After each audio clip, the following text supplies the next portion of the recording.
¿Cuánto le cuesta a usted utilizar Facebook, Google, YouTube, Twitter? Nada, en principio no le cuesta nada. Pues no es cierto.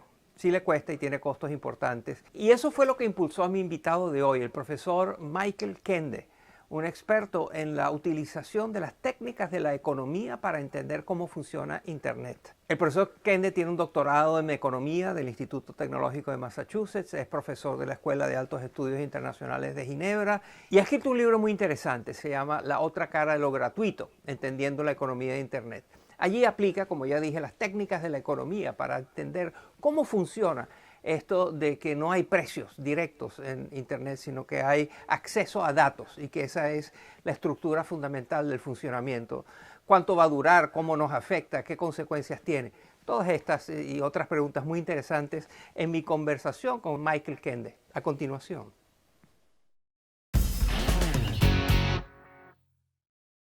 Bienvenido, profesor Kende. Usted acaba de publicar un libro donde aplica las teorías de la economía, las técnicas económicas, las ideas, para explicar cómo funciona Internet. ¿Cómo es eso que recibimos tantos servicios gratuitos? Usted dice que no son nada gratuitos. Cuéntenos.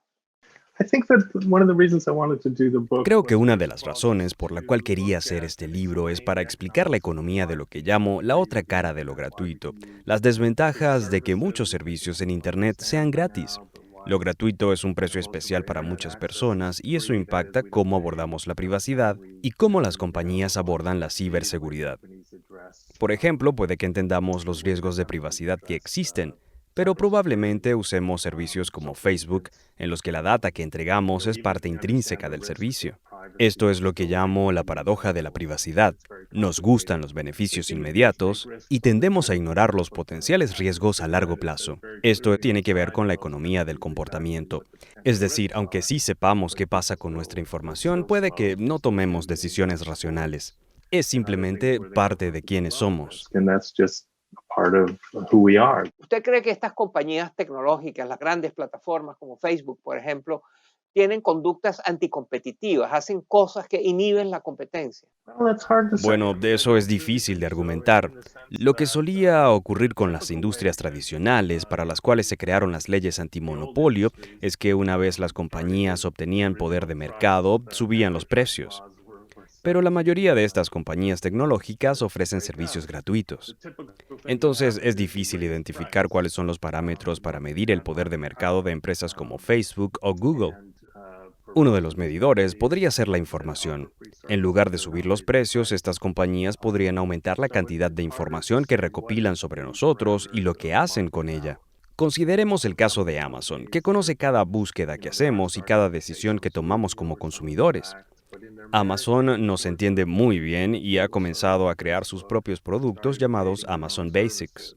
Una de las acusaciones que se hace es que Amazon sabe muy bien a qué mercados ingresar y a qué precios vender sus productos en base a que tienen esos datos. En su libro usted también nos explica que en el mundo hay una gran asimetría de data, de información, que hay países ricos que tienen también mucha riqueza en datos, en información, en estadística, y países pobres que no la tienen tanto. Háblenos de eso, por favor. La información es también el puente hacia el futuro. Será utilizada, por ejemplo, para entrenar la inteligencia artificial. Pero en los países en desarrollo no hay suficientes datos recopilados. Por ejemplo, Uber recibe mucha información sobre los lugares a los que se desplaza la gente y podrían usarla para desarrollar taxis que se manejan solos. Pero si bien Uber tiene muchos datos de ciudades como Washington, D.C. o Ginebra, la empresa opera en apenas 10 ciudades de África subsahariana. Así que no tienen casi ninguna información de esta región. Los asistentes de voz como Siri o Alexa son otro ejemplo. Estas máquinas están bien entrenadas con los datos de este lado del mundo, pero también deben aprender dialectos y acentos. Y para gran parte de África no hay datos tampoco.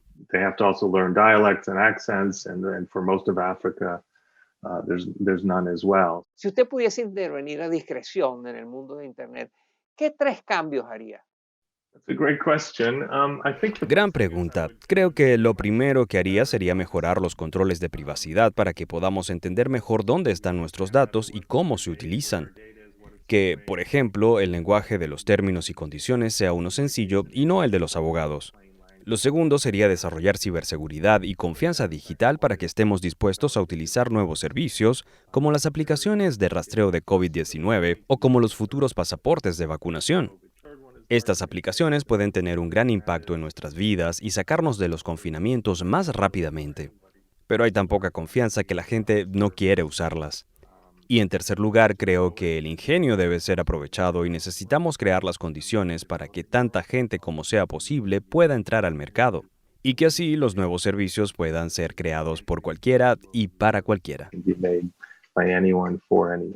profesor Michael Kende, autor de un libro titulado La otra cara de lo gratuito, que es sobre Internet, eso de que damos nuestros datos a cambio de servicios que nos interesan. Es un tema importantísimo y que va a estar cambiando de manera muy acelerada en los próximos tiempos. Muchas gracias por estar con nosotros, profesor Kende. Gracias. Thank you very much. It was a great pleasure.